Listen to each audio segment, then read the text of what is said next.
The answer basically, I'm afraid, is you've got to accumulate coin and bars, both gold and silver. Silver I regard as gold on steroids because, I mean, the gold-silver ratio is just crazy. I mean, at 85 or something as we speak, this is nonsensical.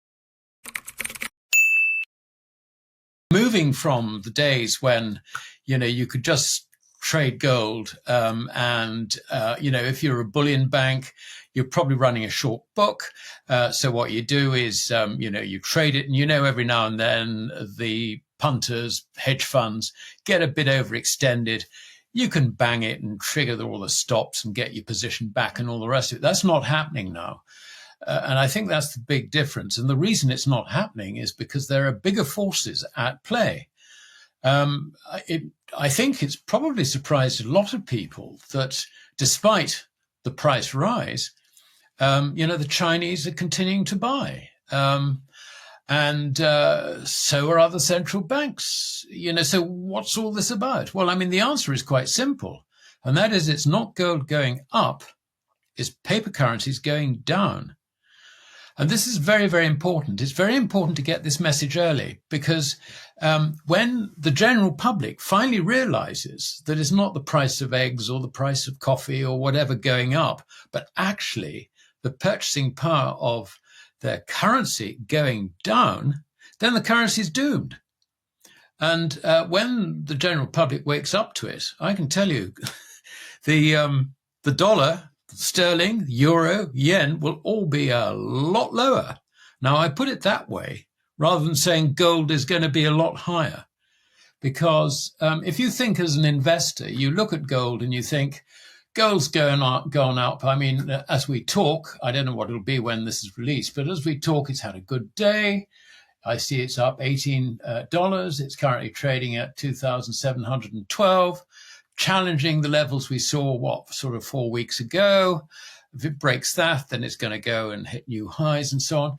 But do we really want to pay this much for gold? I mean, perhaps we should hang on and wait for a decent shakeout.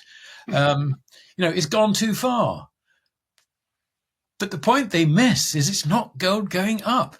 It's the currencies going down. Now, obviously, nothing goes down in a straight line or in an even tempo.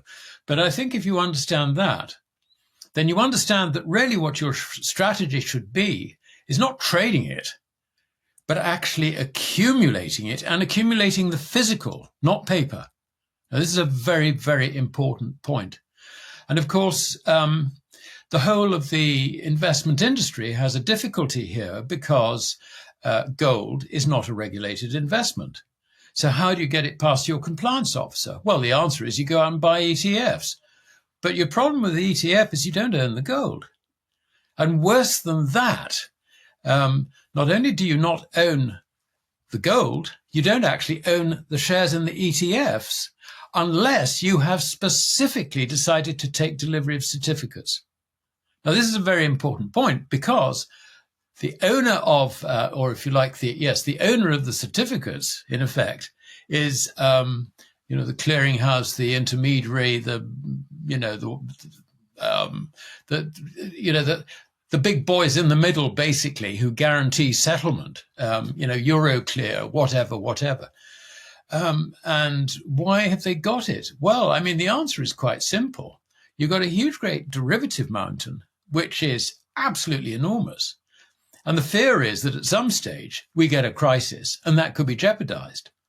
So what they want is they want your stock to have as collateral to deliver in order to ensure that that whole mountain of deliveries of derivatives doesn't collapse. So, ETFs don't get you out of it.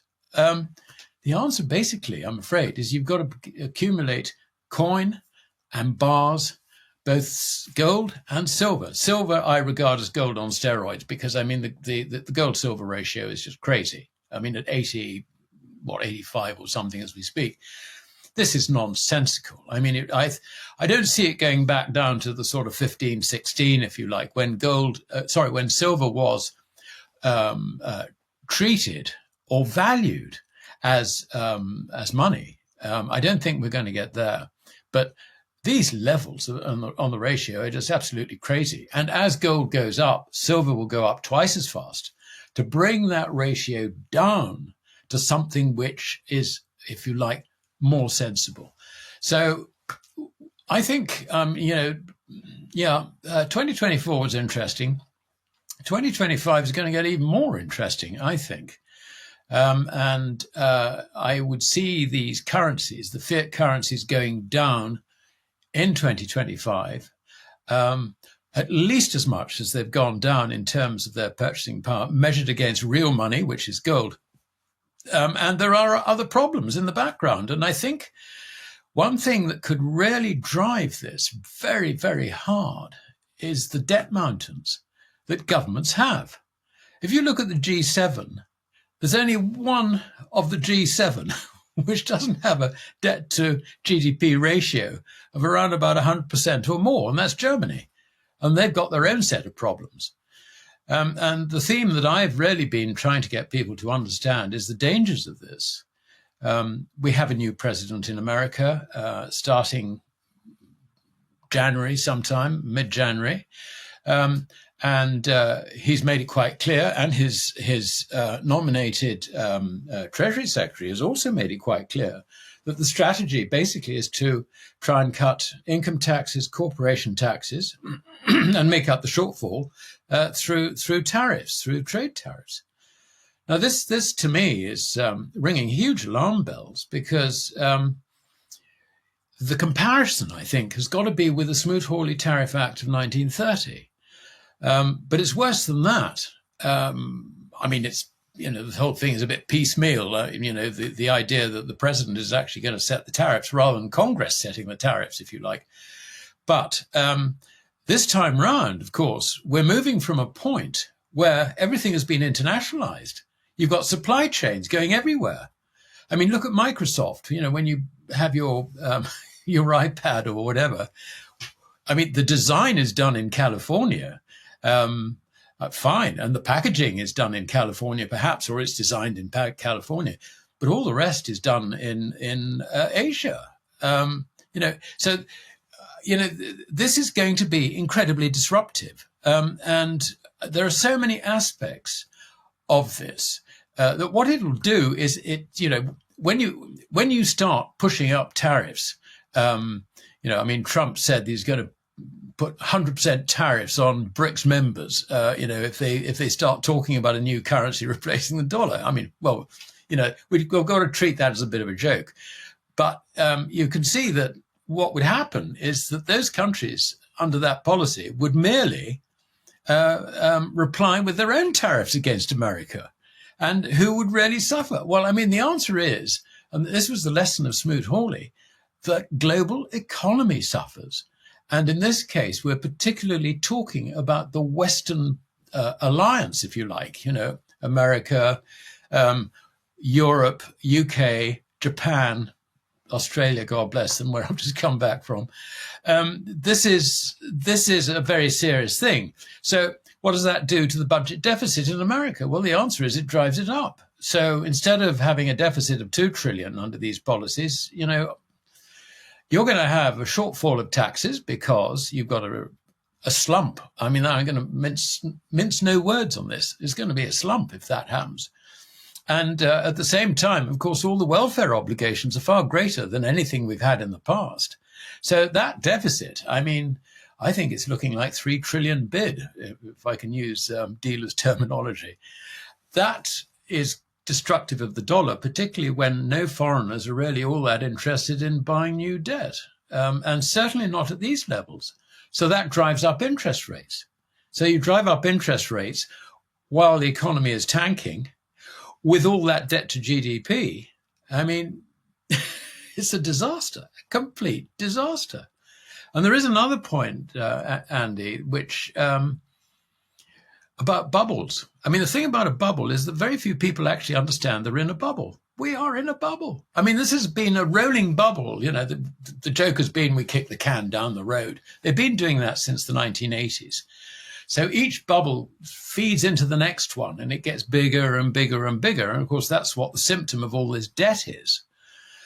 And consequently, we're sitting here on the biggest bubble, credit bubble, in history. And it's going to burst. And it's going to burst with higher interest rates when the whole thing starts toppling down. That is what we're going to see in 2025. And the Fed is going to be powerless in this.